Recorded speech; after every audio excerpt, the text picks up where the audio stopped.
Olá pessoal, meu nome é Bruno e este é o canal Vem Aqui. Inicialmente eu gostaria de pedir imensas desculpas por não ter apresentado nenhum vídeo nas últimas 2 ou 3 semanas. Isso porque eu acabei ficando doente, peguei uma H1N1, uma gripe gravíssima e logo após uma pneumonia. Mas agora aparentemente estou ok e vamos então ao nosso vídeo.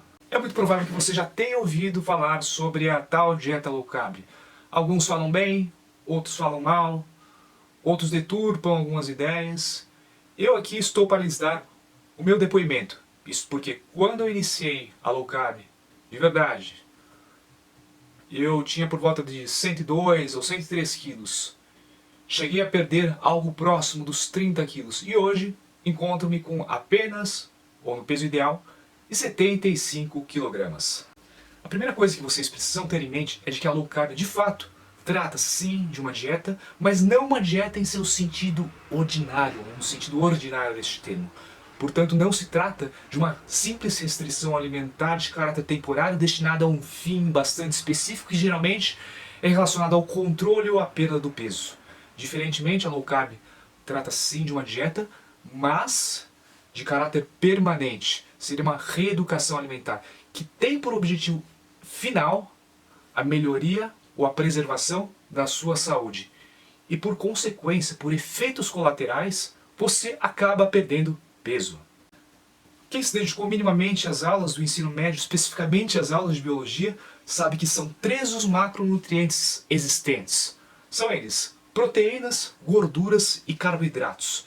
Evidentemente, tal como o próprio nome denuncia, low carb, baixo carboidrato, a dieta low carb é aquela que restringe, que reduz o consumo de carboidratos. E aqui eu faço questão de frisar: restringe tão somente, não elimina. A dieta que elimina, ou busca eliminar o consumo de carboidratos, é chamada de dieta cetogênica. Claro, um dos pilares, ou o principal pilar da dieta low carb é, de fato, a restrição do consumo de carboidratos. Mas esse não é o único pilar relevante da low carb. Outro, bastante importante, é o consumo de alimentos saudáveis. E o que é que eu quero dizer com alimentos saudáveis? Seriam aqueles alimentos minimamente processados, alimentos frescos, né? Sem aditivos químicos, se possível com pouco ou nenhum agrotóxico. Este seria o segundo pilar da dieta low carb. E qual é a lógica e a ciência que está por detrás da perda de peso e a redução, restrição de consumo de carboidratos em sua dieta? Agora voltemos novamente às aulas de biologia do ensino médio, né? Vamos voltar àquela aula da professora de biologia nos dizendo sobre as fontes de energia do corpo humano. A fonte primária de energia é a glicose, que é um tipo de carboidrato. Caso a glicose não esteja no nível adequado, o corpo aciona um outro mecanismo e passa a consumir ácidos graxos. Ácidos graxos, vale lembrar, derivam da decomposição ou da quebra da gordura pelo seu corpo.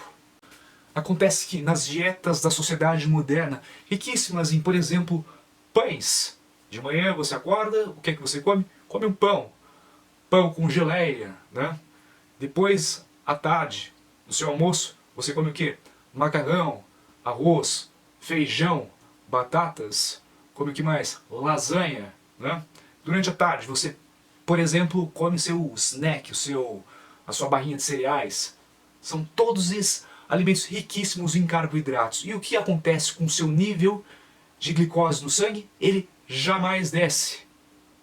E qual é a consequência disso? Você jamais vai acionar o segundo mecanismo de fornecimento de energia para o seu corpo.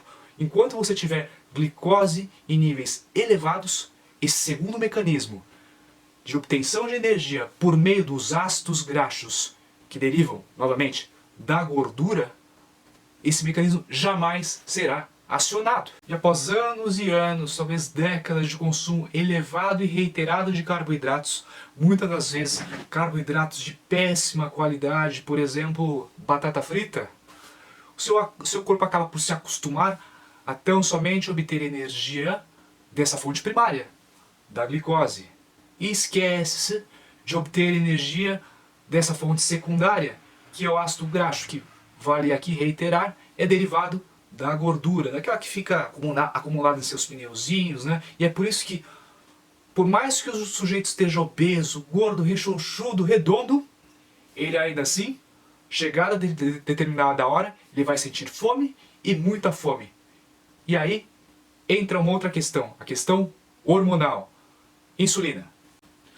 Para quem desconhece, a insulina é um hormônio produzido pelo seu pâncreas e se presta, neste caso específico, a permitir que a glicose circulante em seu sangue entre nas células e daí forneça energia, né? De um modo mais simples, a insulina funcionaria como uma chave que abriria a célula e permitiria que a glicose lá adentrasse. Evidentemente, a insulina será produzida de acordo com a demanda, isto é, quanto mais glicose você tiver no seu sangue, mais o seu pâncreas irá trabalhar para produzir a insulina. Acontece que com o tempo, o seu corpo se acostuma ou se vicia com um certo nível de insulina e à medida que ela desce, você acaba sentindo fome. E é por isso que você, mesmo estando gordo, isto é, com bastante sobra de energia, ainda assim você sente fome, sente aquela compulsão, aquela vontade louca de abrir a geladeira, comer o pão, comer tudo que estiver por lá. E agora que você está bastante esclarecido, chegou o momento de dizer o seguinte: você possui um vício, e o vício seu é o de dependência de carboidratos. Você pode até não acreditar, mas experimente reduzir drasticamente o seu consumo de carboidratos durante 2, durante 3 dias, durante uma semana, e verá que existirão alguns efeitos colaterais. Para alguns, até bastante graves. Os sintomas mais comuns são dor de cabeça e bastante fraqueza, principalmente nos primeiros dias ou na primeira semana, né? E por que a fraqueza? Bom, como eu já lhes expliquei, o seu corpo durante décadas foi acostumado a obter energia tão somente da glicose.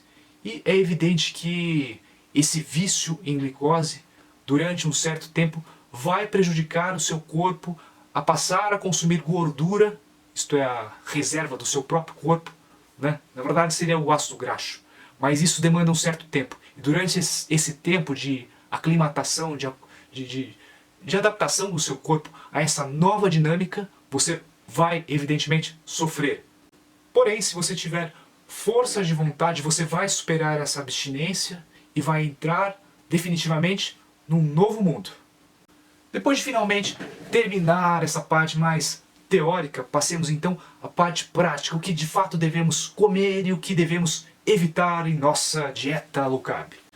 E eu agora tenho que lhes falar a real. Chegamos aqui a um ponto crítico, que é o da parte da restrição de certos tipos de alimento em nossa dieta. Evidentemente, quem está aqui a me assistir tem a intenção de perder peso, mas em muitos dos casos a pessoa quer perder peso magicamente, né?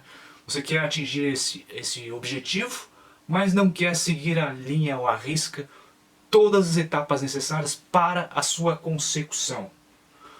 No caso da low carb, alguns paradigmas, inclusive culturais, deverão ser quebrados. Aqui no Brasil, por exemplo, é bastante comum que a base alimentar seja a de arroz e feijão. Acontece que esses dois alimentos são riquíssimos em carboidratos e pior, são carboidratos que são consumidos ou transformados rapidamente em glicose, né? Portanto, eles elevam bastante o seu nível de glicose e, portanto, estimulam a insulina e geram todo aquele ciclo do mal, onde você fica com fome, mesmo tendo toda aquela reserva de gordura em seu corpo. Então, comecemos pelo café da manhã típico do brasileiro, ao menos aqui de São Paulo. O café da manhã aqui do paulista começa com um pãozinho francês, alguns bolos, de uns tempos para cá, tapioca também, e para beber, um chá, um café com açúcar ou adoçante e também, às vezes, acompanhado de sucos, muitas das vezes néctares, né? Aquela mistura de água com fruta e mais açúcar. Eu aqui já lhes adianto que quase que todos os alimentos precisarão ser cortados ou, no mínimo, adaptados para que você siga a dieta low carb. A começar pelo pão, que é feito de trigo, que por sua vez é riquíssimo em carboidratos e carboidratos de baixa qualidade que são rapidamente convertidos em glicose no seu sangue. Outra coisa que eu não preciso nem falar, porque isso já está internalizado na cultura popular, é o mal que o açúcar faz, né? Então, por exemplo, o bolo, que é riquíssimo em açúcar, não só em açúcar, mas também em trigo, né? Ele precisará ser eliminado de sua dieta. No caso do café, algumas pessoas tendem a resolver o problema do açúcar com um adoçante. Mas, como eu lhes disse, o segundo pilar de altíssima relevância na low carb é a parte da dieta saudável. E os edulcorantes, especialmente aqueles extremamente industrializados, né? Esses aí não são permitidos e, portanto, ou você toma um café puro ou utiliza um adoçante mais natural possível. E a recomendação hoje existente seria ou pela estévia ou pelo xilitol. Eu acho que talvez mais um terceiro, talvez o eritritol, né? Mas isso, o ideal é que você não utilizasse nenhum tipo de adoçante, porque querendo ou não ele acaba estimulando uma certa gula. Bruno, então você cortou quase que todos os alimentos existentes em minha mesa do café da manhã. E então, o que é que eu vou comer? Você deverá passar a consumir alimentos mais ricos em proteínas, em gorduras e também, mas em menor medida, alimentos com carboidratos, ricos em carboidratos, mas com a condição de que esses carboidratos sejam mais gentis, isto é, que sejam consumidos em o maior tempo possível pelo seu corpo. E vão aí alguns exemplos de alimentos que poderão ser consumidos ao longo do seu café da manhã. Eu posso citar ovos mexidos, né?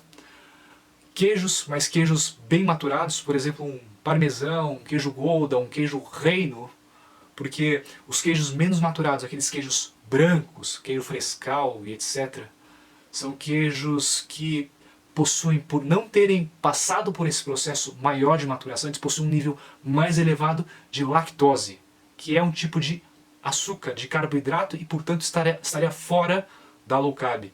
Outro exemplo de alimento que o pessoal acha que não seria saudável, mas de fato é, seria, por exemplo, um bacon frito. Mas bacon frito? Isso não vai elevar o meu colesterol? Não vai elevar os meus triglicérides? Não, não vai. Existem diversas pesquisas científicas, estudos randomizados e etc., dizendo que cerca de 70% ou 80% do colesterol que circula pelo seu sangue, ele é produzido pelo seu fígado. E, pasmem, qual é o combustível utilizado pelo seu fígado para a fabricação do colesterol? É o carboidrato. Portanto, não é porque você consome gordura que você terá gordura em seu sangue. E como exemplo de alimento com carboidrato gentil, eu posso aqui citar a batata doce. Mas, novamente, vai aquela advertência: não abusem de carboidratos, especialmente quando o seu objetivo é o emagrecimento. No caso da batata doce, não sei se vocês todos já provaram, mas especialmente quando você cozinha essa batata doce e come, né? Você vai sentir parece umas pedrinhas, né? Esse invólucro aí, existente em cada pedacinho da batata, ele impede que o carboidrato seja consumido de imediato, né? E é por isso que ele não vai dar nenhum tipo de pico, ao menos algum tipo de pico exagerado de glicose em seu sangue. Mas bem, o vídeo aqui ficou por demais extenso e, portanto, eu vou parar por aqui, vou esperar por comentários e, a depender dos comentários, eu posso balizar o meu próximo vídeo a respeito da low carb. Então, cliquem, compartilhem, comentem e inscrevam-se neste canal. Ah, aqui no finalzinho eu vou colocar a minha foto do antes e do depois. Vocês vão se impressionar. E até o próximo vídeo, pessoal. Tchau, tchau.